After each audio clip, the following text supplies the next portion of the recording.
3.5 కోట్ల నుండి 5.5 కోట్ల బడ్జెట్ లో ప్రీమియం విల్లాస్ లో centralized AC with fresh air infusion అందిస్తుంది జనప్రియ అప్స్కేల్ ఎలీసియం.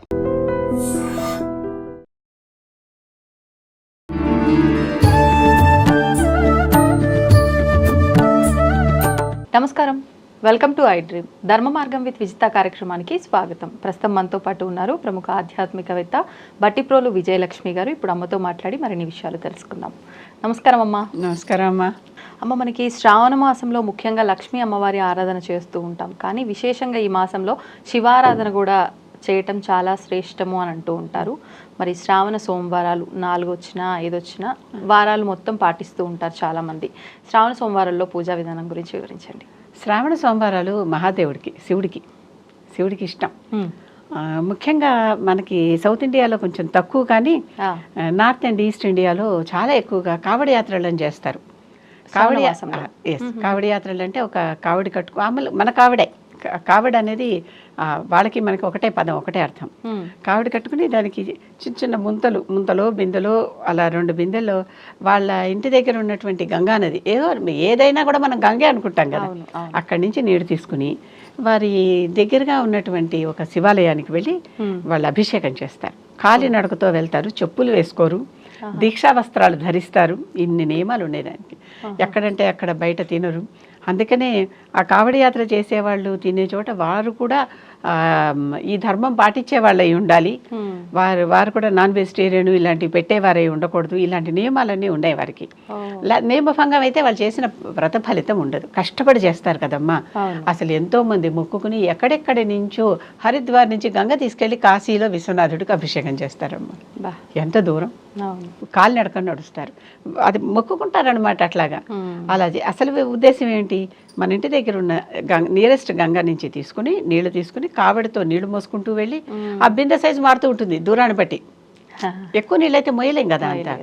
ఎక్కడ నేల మీద పెట్టారు సాధారణంగా కొంచెం పవిత్రమైన చోట బట్ట పరిచి పెట్టడమో, లేకపోతే ఎత్తుగా ఉన్న చోట పెట్టడమో. ఇరుముడి అని అయ్యప్పలు కట్టుకెళ్తారే, అలాగే అదే విధానంలో ఎక్కడంటే అక్కడ నేల మీద పెట్టేయరు. అలా పెట్టుకుంటూ నడిచి వెళ్తారమ్మా. పసిపిల్ల బాలాది, అసలు చిన్న పిల్లలకు కూడా చిన్న కావిడేస్తారు భుజానికి నడవగలిగితే. వాళ్ళు నడవలేని చోట వాళ్ళ కావిడ కూడా తల్లిదండ్రులు ఎవరో ఒకళ్ళు భుజాన్ని వేసుకుని వాళ్ళని ఎత్తుకుంటారు. ఆ చిన్నపిల్లలు కూడా తీసుకెళ్ళి నేర్పించటం.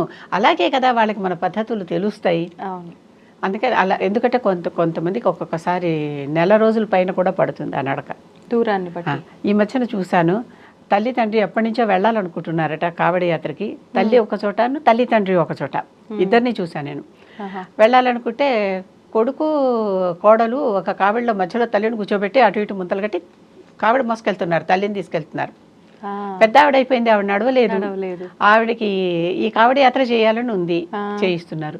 అలాగే తల్లి తండ్రి శ్రవణ కుమారుడు గురించి వాల్మీకి రామాయణంలో వింటామే, ఆ విధంగా తల్లిని తండ్రిని 2 వైపులా బుట్టల్లో కూర్చోబెట్టుకుని వాళ్ళ కలశాలు పెట్టి కూర్చున్నారు. కావడి తీసుకెళ్తున్నాడు. అంటే విశ్వాసం, శ్రద్ధాభక్తి విశ్వాసం ఇవే ముఖ్యం అంటాను చూడు.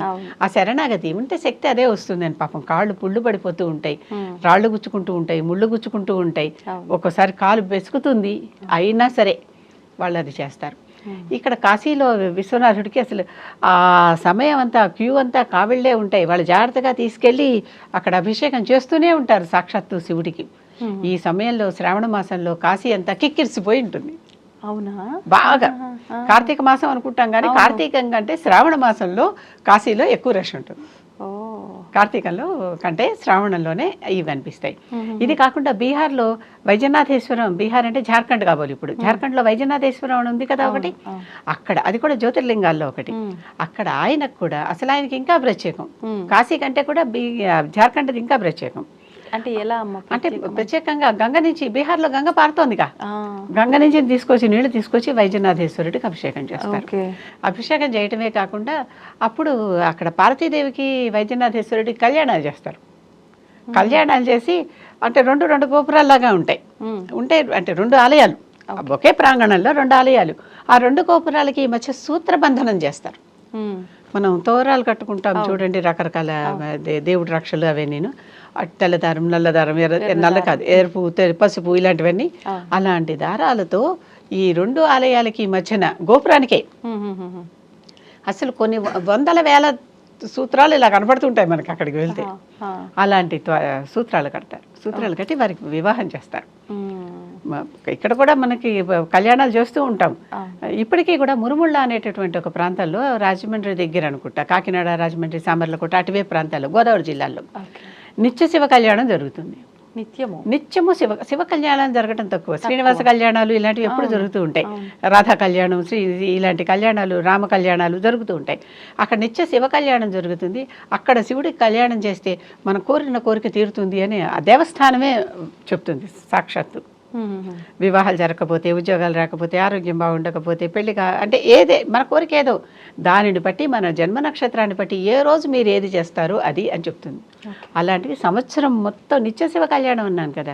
ఆ మురుముళ్ళ వీరభద్రస్వామి ఆలయం కూడా భద్రకాళి వీరభద్రస్వామి దేవస్థానం. అక్కడ కూడా ఎవరైనా ఇలాంటి ఏమన్నా ఉంటే ఏం జరగాలి అని అడుగుతూ ఉంటారు కదా, అలాంటి చోటకి వెళ్ళి దేవస్థానం వాళ్ళదే పూచి, నాది కాదు, వాళ్ళు చేస్తుంటే నేను చెప్తున్నా, అది జరుగుతూ ఉంటాయి. ఏదేమైనా కూడా మనకి రాత కూడా ఉండాలమ్మా. ఓవర్ అండ్ అబౌవ్ అది కూడా తప్పనిసరిగా ఉండాలి. ఈ రకంగా ఈ శివుడికి కావళ్ళు మోసుకుని వెళ్ళి అభిషేకాలు చేయటం అనేది నిత్య సామాన్యం అక్కడ. ఓకే, అక్కడ కళ్యాణాలు కూడా ప్రత్యేకత. సూత్రబంధనం కళ్యాణం కూడా ఇంకా ప్రత్యేకత. ఇవి నిరంతరం అంటే ఈ శ్రావణ మాసం అంతా అసలు వచ్చిన దగ్గర నుంచి వాళ్ళు అది కావళ్ళు మోస్తూనే ఉంటారు, తీసుకెళ్ళి చేస్తూనే ఉంటారు. ఆ మధ్యన యోగి ఆదిత్యనాథ్ కూడా ఒకటి ఇలా చేసేవారికి దీక్ష భంగం కాకూడదు కనుక మీరు ఏ ధర్మస్థులో అది చక్కగా దాని మీద బోర్డు ఉండేలాగా కనిపించేలాగా పెట్టండి, అబద్ధపు బోర్డులు పెట్టద్దు, వాళ్ళ దీక్షని మీరు వ్రత నియమాల్ని పాడి చేయొద్దు. వాళ్ళు దీక్ష బట్టి వస్తున్నారు, మామూలుగా కాదు కదా, దీక్ష బట్టి వస్తున్నారు కనుక వాళ్ళ దీక్షని భంగం చేయొద్దు అని ఏదో చట్టం కూడా తెచ్చారు. దాని మీద గొడవలు కూడా జరిగినాయి. ఎవరి నమ్మకాలు వాళ్ళేవు కదా, వాళ్ళ నమ్మకాలు మనం ఒకళ్ళ నమ్మకాల మీద ఒకళ్ళు చేతులు పెట్టనంత వరకు చక్కగా ఎవరి నమ్మకాలు వాళ్ళు కాపాడుకుంటూ హాయిగా ఉండొచ్చు. అంతేగాని పక్కవాడిదంతా చీచి నాదొకటే అబ్బో హాహా అనుకుంటే మాత్రం హాహాకారాలే మిగులుతాయి చివరిలో. కనుక ఈ శ్రావణ మాసంలో శివుడికి అభిషేకం ఇక్కడ కూడా మనం చేయొచ్చు. శ్రావణ మాసంలో సోమవారాలు ప్రత్యేకంగా అభిషేకం చేయొచ్చు. మాలాంటి వాళ్ళ ఇంట్లో అయితే నిత్యాభిషేకాలు కనుక శ్రావణ శుక్రవారమా, శ్రావణ సోమవారమా, కార్తీక సోమవారమా అనే తేడాలు మాకుండా చక్కగా ఎప్పుడు నిత్యం మా వారు అభిషేకం చేస్తూనే ఉంటారు శివుడికి. ఆ తీర్థం మేము తీసుకుంటూనే ఉంటాం. ఓకే, అంటే జలంతోటేనా అమ్మ మీరు డైలీ ఎట్లా పంచామృతాలతో కూడా చేస్తాం? అంటే మన ఓపికని బట్టి, కానీ మేము నిత్యం చేసేది గంగాజలంతో. గంగాజలం తెచ్చుకుంటాం, అయిపోయే లోపల మళ్ళీ ఎక్కడి నుంచో ఓ చోట ఆయనే మళ్ళీ పంపిస్తున్నారు. వస్తుంది మాకు గంగాజలం వస్తుంది. లేకపోతే మేము వెళ్ళినప్పుడు ఏమైనా తెచ్చుకుంటాం, కొంచెం ఎక్కువ తెచ్చుకుంటాం. తక్కువ బట్టలు తీసుకెళ్ళి ఎక్కువ జలం తెచ్చుకుంటే మనకి వెయిట్ కూడా సరిపోతూ ఉంటుంది కనుక తప్పనిసరిగా మేము ఎక్కడికి వెళ్ళినా గంగాజలం తెస్తాం. తెచ్చి శివుడికి నిత్యాభిషేకం మా ఇంట్లో గంగాజలంతో జరుగుతుంది. జరుగుతూ ఉంటుంది. ఇప్పుడు శివుడిని పూజిస్తే కూడా లక్ష్మీ అనుగ్రహం ఉంటుంది అని అంటూ ఉంటారు కదా. ఐశ్వర్యం ఈశ్వరాది చేత్ అన్నారు. ఐశ్వర్యాన్ని ఇచ్చేది ఈశ్వరుడమ్మా, అందుకే ఆయన పేరు ఈశ్వరుడు. ఐశ్వర్యాన్ని ఇస్తాడు కనుక ఐశ్వర్యం కావాలంటే శివాభిషేకం చేయండి, శివుడికి జలం సమర్పించండి, శివుడికి బెల్వం సమర్పించండి, శివుడికి చక్కగా మల్లికా పుష్పాలతో, శ్రీశైలంలో జరిగింది అదే కదా, మల్లికా పుష్పాలతో అర్చన చేయండి. చక్కగా కావలసినటువంటి ఐశ్వర్యాన్ని శివుడు ఇస్తాడు. ఎవరికి ఎంత కావాలో అంత, అంతేగాని తలంటి పోసుకునేంత కాదు, ఎవరికి ఎంత కావాలో అంత. ప్రాప్తం ఉంటేతో పాటుగా నిజంగానే మనకు అత్యవసరమైనప్పుడు మనని ఏ దేవుడు ఎండబెట్టాడు. అంతే, అది మాత్రం నేను చెప్పగలను. అవసరాలు నిజంగానే మనకి ప్రాణావసరమైనప్పుడు అది వస్తుంది, అంతవరకు వస్తుంది. అదే నేను చెప్పేది. అంతకు మించి నాకు 100 రూపాయలు అవసరం ఉంటే 1000 రూపాయలు ఇవ్వడు, 100 రూపాయలే ఇస్తాడు. అది. ధన్యవాదాలమ్మా. And for more videos, please subscribe to iDream. Please subscribe to iDream. Please subscribe iDream. And please subscribe to iDream. For more videos, subscribe to iDream. please like, share and subscribe to the channel. Congratulations, iDream. Subscribe to iDream. Subscribe to iDream. So subscribe to iDream Media. iDream ki iDream team andarki huge congratulations. Please subscribe iDream Media. Please subscribe to iDream. Subscribe iDream. Please subscribe to iDream.